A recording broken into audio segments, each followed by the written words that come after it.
In the Talmud, they say a single word can light a path or burn a house down. That's the weight of what we carry inside, folks, the unspoken things that shape our days. I'm Haim, 75 years old now, born right here in Brooklyn to parents who came over from Israel in 1948, chasing a new start after the war. My father was a tailor, my mother kept the home alive with stories from the old country, and our Shabbat table was where truths got whispered, not shouted. But let me tell you, growing up in that little apartment off Flatbush Avenue, I saw how those whispers could turn into screams. I watched my uncle, a good man named Isaac, work his fingers raw in the garment factory, saving every dime for his kids' future. He never complained, never shared the ache in his chest from the old wounds of the Holocaust that followed him across the ocean. One night, after too many silent years, he just broke. Sat at the table during Seder, staring at the matzah like it held all the answers, and confessed he'd buried a family secret so deep it poisoned him from the inside. Not money troubles, not health, no, something quieter, more human. That night changed me. It taught me that the real chains aren't made of iron. They're woven from the truths we hide, even from ourselves. And in our Jewish ways, we've passed down knowledge about these hidden weights, secrets that, if you ignore, they don't just weigh you down, they can shatter the life you've built. What I learned from those family tales, from the Torah's quiet lessons and the elders' nods over tea, isn't the sunny wisdom you find in self-help books. It's rawer, more like a mirror you don't want to look into, but you have to. It shook me to my core when I pieced it together. 12 secrets handed down in our tradition like fragile heirlooms, the kind you never tell outsiders because speaking them wrong could unravel everything. They're not spells or shortcuts, they're psychological truths born from centuries of survival that show why good lives go wrong. Take David, a simple tailor just like my father from my old Brooklyn neighborhood. He seemed to have it all figured out, married young to Sarah, raised 2 boys, built a little shop that kept the lights on through hard times. But underneath that ordinary success, there was a riddle eating at him. Why did his endless hard work lead to a hollow feeling like he was chasing shadows? Why did the family loyalty he prized so much start to feel like a trap? I knew David for years, watched him light the Shabbat candles with a steady hand, but one day he pulled me aside after services and said, "Haim, I've followed every rule, but something's missing, something I can't name." That was the hook. His story cracked open those 12 secrets for me, showing how ignoring them turns quiet discontent into real ruin. Have you ever stopped to wonder, in the quiet of your own evenings, why life doesn't play fair? Why the kindness you pour out comes back empty, or the savings you tuck away end up feeling like a burden instead of a blessing? If you've lain awake thinking about those paradoxes, how doing everything right still leaves you adrift, this tale is meant for you.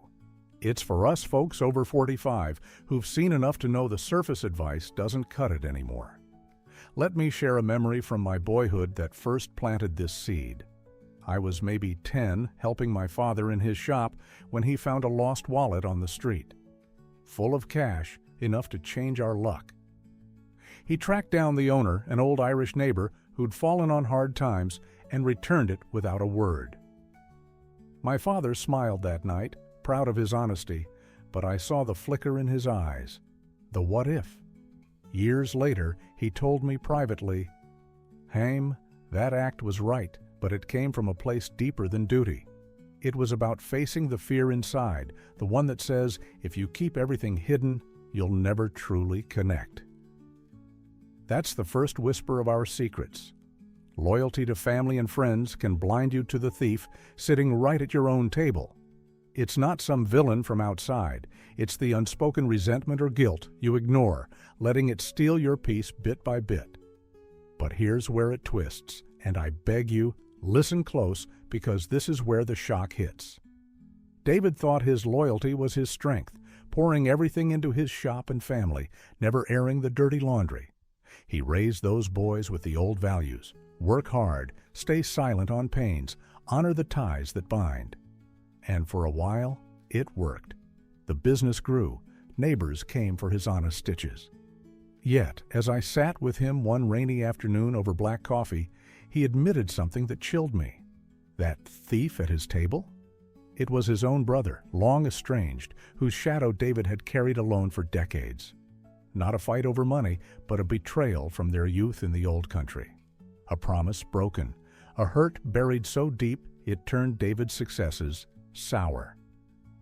He visited that brother's grave every year, not out of hate like folks thought, but a gnawing guilt he never shared. And that, my friends, is the paradox. The friend at your table wields no sword, but cuts deepest with silence.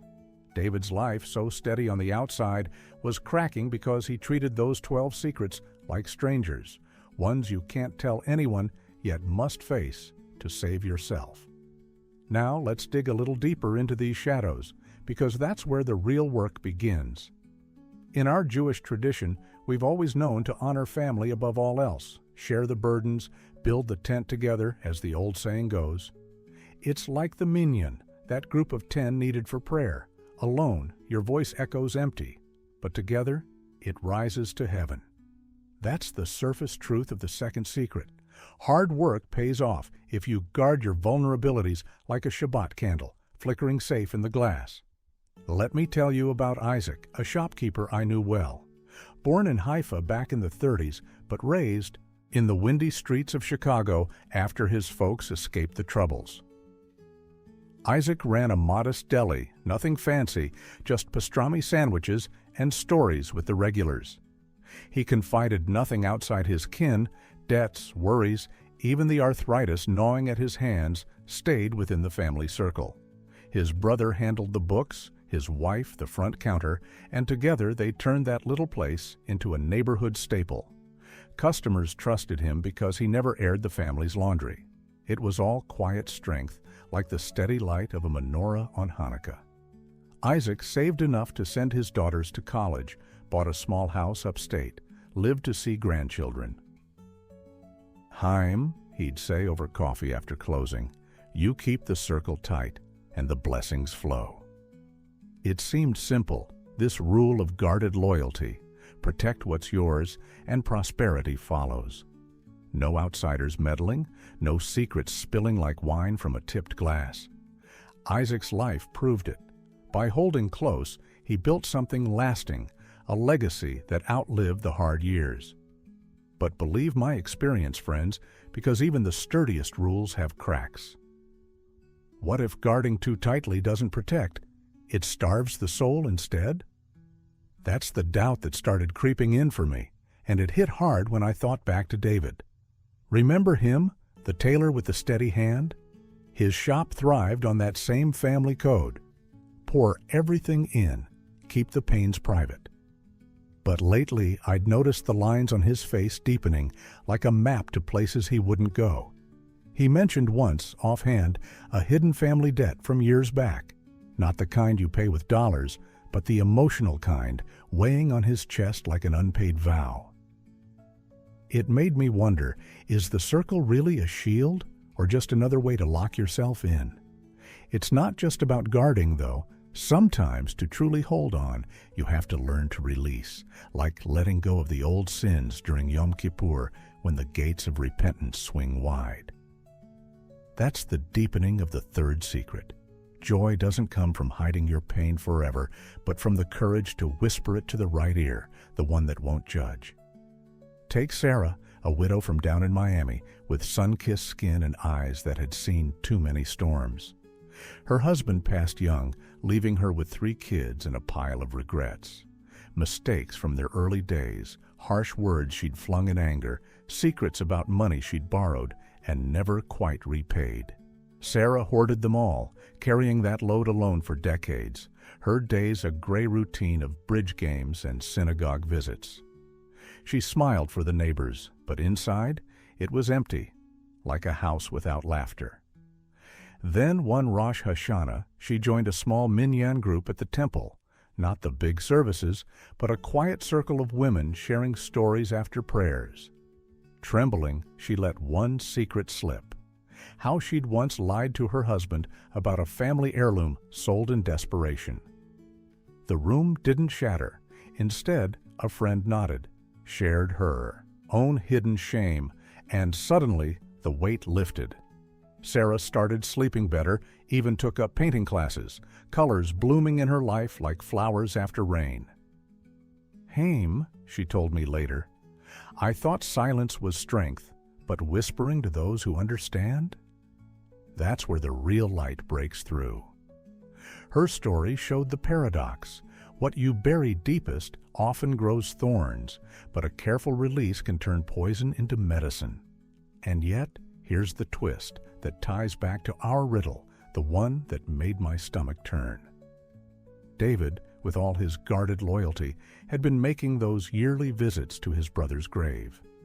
Folks in the neighborhood whispered it was hate, a ritual of unresolved anger from their falling out decades ago. But one evening, as we walked the block after dusk, he stopped under a street lamp and let it out. It wasn't hate driving him there. It was unspoken guilt, a debt from their youth in the old country, a promise he'd broken to protect the family, leaving his brother to face the consequences alone. That secret, locked away, had turned every family meal into a quiet torment, every success into ash. How could a man so loyal end up so isolated? It was like poverty starting not in the wallet, but empty in the soul, draining the joy from what should have been full. Our Torah teaches that actions matter, sure, the mitzvot we keep, the good we do, but the why behind them? That's where the depth lies, like roots under the desert sand. The fourth secret probes that your drive for virtue often masks a deeper chain, fear disguised as light. I saw it clear in Rachel, a schoolteacher up in New York, born to immigrant parents who scrubbed floors to give her a shot at more.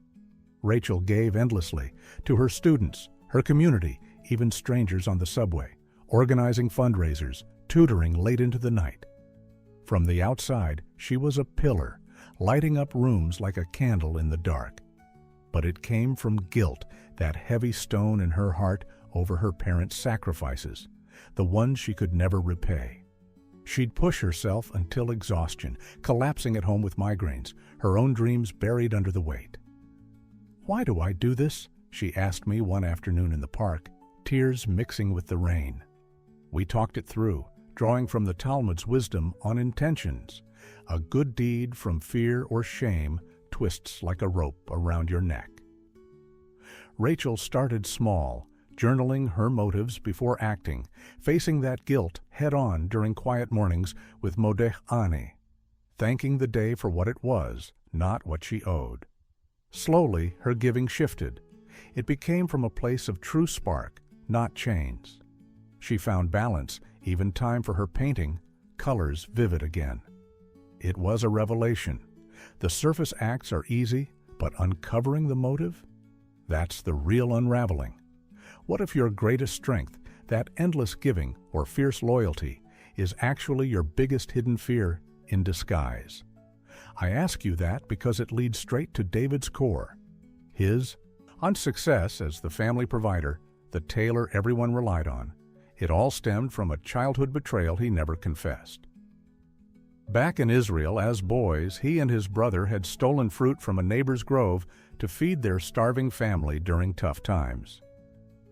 David took the blame alone to shield his sibling, but the lie festered, turning every hug from his boys into a reminder of what he'd buried. That unconfessed weight poisoned his relationships, making trust feel like quicksand. And now, with the years piling on, those 12 secrets were rising, demanding to be faced before they broke him completely. As we peel back these layers, friends, the hidden laws start to show themselves, not as easy paths, but as the rough terrain our ancestors walked through exile and fire. To truly gain a full life, you must first lose the illusions clutching at you, like Jacob wrestling that angel in the night, emerging limping but blessed with a new name. That's the fifth secret woven deep in our stories. Loss isn't the end. It's the stripper of veils, revealing what's real underneath. I remember a man named Aaron, born in Tel Aviv in the shadow of the Mandate, who packed up in the 70s and headed to the bright lights of Los Angeles, chasing the American dream with his wife's bakery recipes. Aaron built a chain of shops, bagels, niches, the works, turning flour and sweat into a small fortune.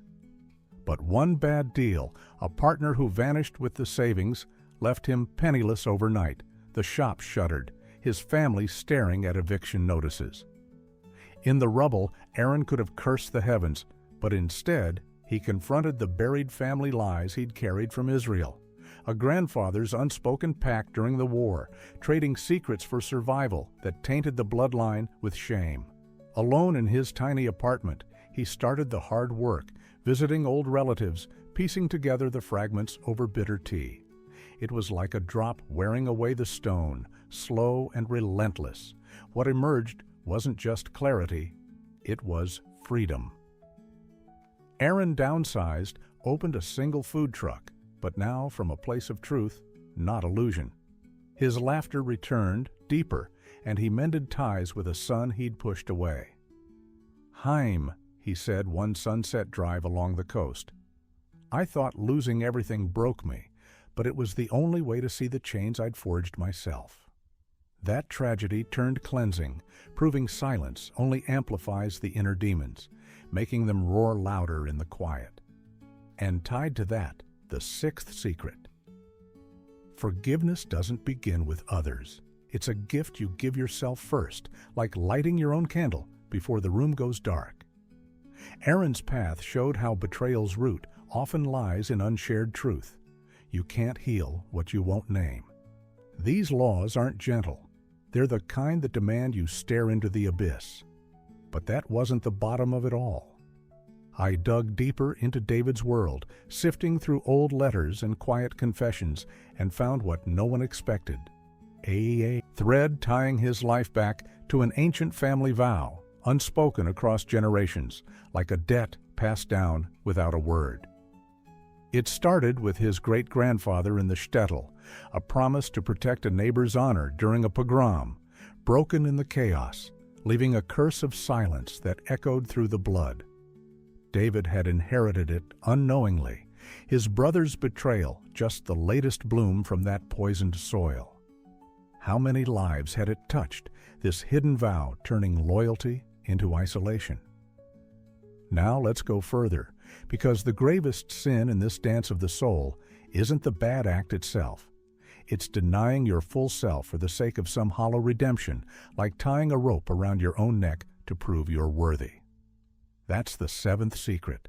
Self-denial doesn't purify. It breeds a quiet resentment that festers unseen. And the eighth follows close.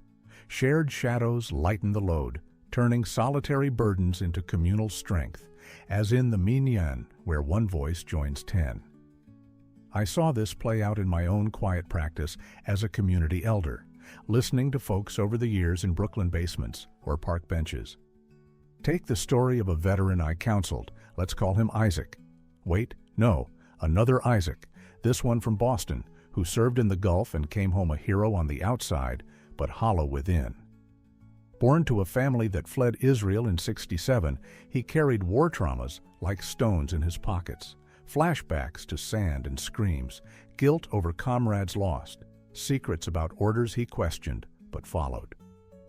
For decades he lived half a life, successful lawyer, family man, lighting the Hanukkah candles with a forced smile, but denying the full weight of it all, pouring energy into work as redemption. The resentment built, snapping at his wife, withdrawing from the kids, until one night he shattered a glass at the Shabbat table, the shards mirroring his fractured soul. He came to me after that, broken open. We started simple, drawing from the Torah's call to honest reckoning. No magic, just a ritual of facing the mirror each dawn with Modeh Ani, but twisting it to acknowledge the flaws. I thank for the light and for the shadows that teach me. Week by week he shared pieces, first with me, then his minyan group, then family. The guilt, unspoken for so long, stopped festering like an untended wound. It drained, leaving space for true wealth, owning your flaws without shame. Isaac found peace, even volunteered at the VA, helping others unpack their loads. "Haim," he wrote me later, "I thought hiding made me strong, but embracing the whole mess, that's where redemption lives." It was emotional, raw, the kind of story that leaves you breathless, seeing how these secrets, if buried, erode you from the inside. What if the biggest betrayal isn't to others, but to the life you're meant to live fully? I ask that because it cuts to the heart of the ninth secret. True connections form not in perfection, but in the vulnerability of shared imperfection. Like words that are birds, once released, they find their way. And the 10th? The past's echoes only quiet when you speak their names aloud, preventing them from dictating your tomorrows. I beg you, don't ignore this next part, because it's where the weight really lands. In my years listening to these unravelings, I once sat with a man whose perfect life, big house in the suburbs, thriving business, adoring family, crumbled under the 12 buried secrets we'd been tracing. He was like David in every way, loyal to a fault, guarding motives and pains until they poisoned the well. One confession led to another until he admitted he'd spent years secretly funding a rival's failing shop out of that ancient guilt, not generosity, but a desperate bid to atone without facing the root. The room went still as he broke down, the animal fear of loneliness laid bare, not love driving his axe, but the terror of standing alone with his truths. It mirrored David's path so perfectly. The tailor, too, had been living that half-life, his visits to the grave a ritual of self-punishment. But in sharing it, something shifted. The man I counseled began to rebuild, lighter, realer. These secrets aren't distant tales, they're maps to our own hidden ruins, demanding we face them before they claim everything. And here's the shock that still echoes for me. He confessed those years of secret visits weren't to a hated rival, but to the family he'd betrayed in his mind, laying flowers not from hate, but from a love twisted by unspoken fear. It was the 11th secret unfolding. Guilt, when unvoiced, becomes the thief that steals your present, leaving only echoes. David's story was cresting now, all these laws converging, pulling him toward a reckoning he couldn't avoid any longer. And now, as these threads pull tight, let's see how they weave into the whole picture, the one that's been hiding in plain sight all along. All the keys we've turned, the blind spots in loyalty that let thieves sit at your table, the shadows of motives twisting good deeds into chains, the gifts hidden in loss that strip away the illusions, the resentment from self-denial, the lightening of shared burdens. They all point back to David's riddle. It wasn't about money slipping through his fingers or kindness going unrewarded. It wasn't even the guilt that kept him chained to that grave. No, it was simpler and scarier than any of that. The 12 secrets we inherit from our blood and our ways, the unspoken ones that erode our lives from within like a slow leak in the foundation of your home. David's family lore, those whispers from the old country, passed down like fragile glass, had warned of them. Truths born in shtetls and exiles, tested in the fires of survival. He ignored them, treating each as a solitary weight to carry alone, and it led straight to his isolation. The shop that felt empty despite the crowds, the boys who drifted away, sensing his unspoken walls, the wife who loved him but couldn't reach the man behind the mask. Every success turned hollow, because those secrets, unexamined, turned inward, poisoning the well of his days. But when he finally faced them, sitting with me one long evening, unraveling the vow, the betrayal, the fears, he began to mend. It was like the Torah's promise of return, not a quick fix, but a steady rebuilding, where the ruins become the stronger ground. The 12th secret emerged clear then. Life's true ruin comes from solitary secrets, hoarded like miser's gold. Salvation waits in the wise sharing, turning isolation into connection, shadows into shared light. David's eyes cleared that night, the first real peace I'd seen in years. It wasn't magic, it was the catharsis of seeing the full map, understanding how these hidden laws govern us all. What a relief it brings, doesn't it, to step back and see the pattern. But knowing isn't enough. Our tradition teaches action, small steps that honor the soul. So let me offer you a practical ritual drawn from the Jewish heart to help carry this heavy truth without letting it crush you. It's simple, the kind you can weave into your evenings, no grand gestures needed. Each Shabbat Eve, or any quiet Friday at dusk, if that's your rhythm, light a single candle, just like we do to welcome the peace of rest. Sit with it in a dim room, no distractions, and practice what I call talking to your shadow. Start with Modeh Ani, that morning prayer of gratitude we murmur upon waking. I thank you for restoring my soul with compassion. But twist it for the evening, for the flaws. Whisper one hidden truth to yourself, or if you're ready, to a trusted ear, a spouse, a friend, even a journal if words feel too heavy. Name a secret from these 12. Maybe the guilt you've buried, or the fear behind your loyalty. Speak it softly, like a confession over challah, acknowledging it without judgment. This is part of me, but not all of me. Feel the warmth of the flame as a reminder. Light comes from facing the dark, not fleeing it. It honors the Torah's call to self-examination, those moments in the high holidays when we tally our deeds and motives. Won't fix everything overnight, no ritual does, but it eases the weight, drop by drop, like water wearing the stone. I did this myself after my uncle's breaking point, and it turned my own buried pains from chains to lessons. Try it once, friends. Let the candle burn down as you breathe easier. In our ways, this isn't avoidance. It's the brave step toward wholeness, ensuring those secrets serve you, not the other way around. Imagine David's face after that first sharing, the lines softening, a tentative smile breaking through, as if the air itself lightened. That's the synthesis. All these paradoxes, all the shocks, fold into a single, freeing truth. We don't escape the secrets, we integrate them, turning potential ruin into the richest life. And in that, there's a quiet power, a catharsis that lingers like the scent of fresh bread on Shabbat morning.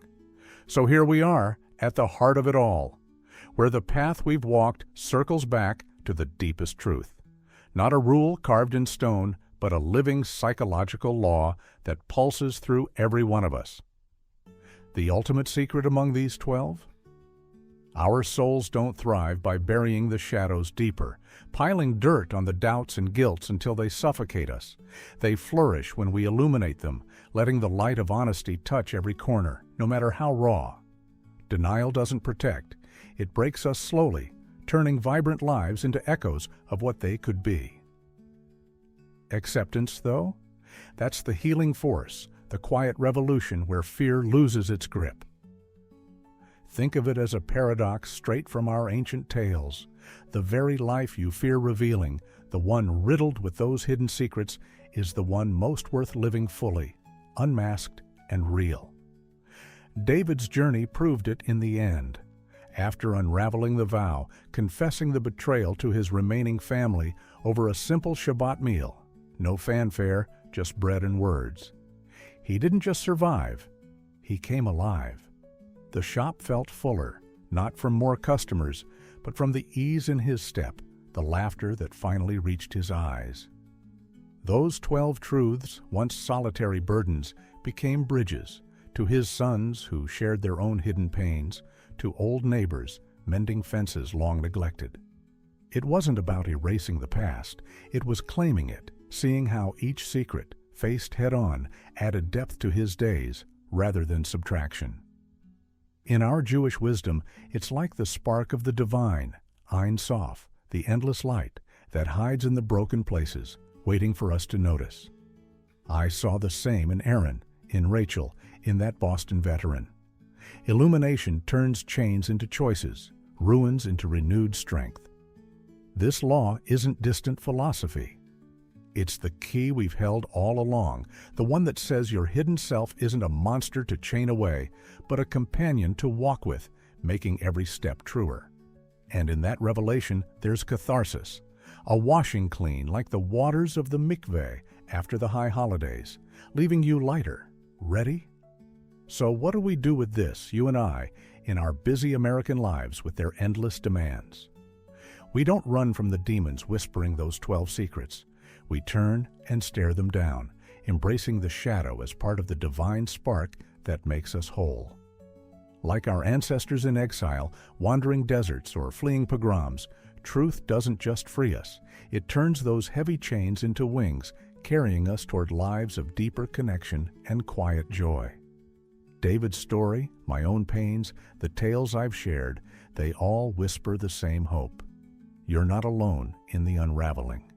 Face one secret today, share a shadow tomorrow, and watch how the world opens, not in grand gestures, but in the small, honest breaths that build a fuller tomorrow. It's the greatest gift we give ourselves, this bravery to live unveiled. If this story touched your soul, share it with someone wrestling their own shadows. They might need the light more than they know. In the comments below, tell me, which of these 12 secrets hit you the hardest and why? Subscribe to join me on this path, unraveling more mysteries of the human heart together, one truth at a time. Take care of yourselves, friends. Remember, true riches lie in the bravery to be honest with yourself even when it stings. Shalom.